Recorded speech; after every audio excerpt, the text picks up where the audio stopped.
Spain has closed its airspace to U.S. planes involved in attacks on Iran, Madrid's defense minister Margarita Robles has said. "We will not authorize the use of Morón and Rota, military bases, for any acts related to the war in Iran," she said, adding that Spain had made this clear to the American government from the beginning. Foreign Affairs Minister José Manuel Alvarez stated that the aim of the decision was to not do anything that could encourage an escalation in this war. The U.S. did not immediately comment, but President Donald Trump has previously threatened to impose a full trade embargo on Spain over its opposition to the Iran war. Since the start of the war in late February, Spanish Prime Minister Pedro Sánchez has been one of the most vocal opponents of the U.S. and Israeli attacks on Iran, describing them as reckless and illegal. Earlier in March, Sánchez said Spain had denied the U.S. use of the two jointly run military bases at Rota and Morón, both in Andalusia. Last Wednesday, he also announced that all flight plans that involved actions related to the operation in Iran were rejected, every single one of them, including those of refueling aircraft.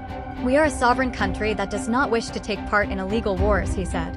Some U.S. bombers involved in operations in Iran are stationed at the RAF Fairford base in Gloucestershire in the UK, after Prime Minister Sir Keir Starmer announced on March 1st that the UK had agreed to the request from the U.S. Planes taking off from there will be forced to bypass much of the Iberian Peninsula, either by flying over the eastern Atlantic or France.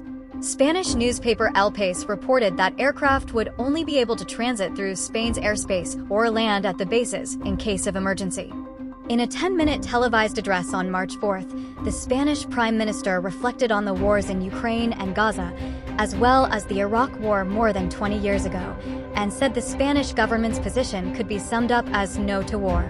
Later in March, the Iranian embassy in Spain said Tehran would be receptive to requests from Madrid concerning transit through the Strait of Hormuz because Spain was committed to international law.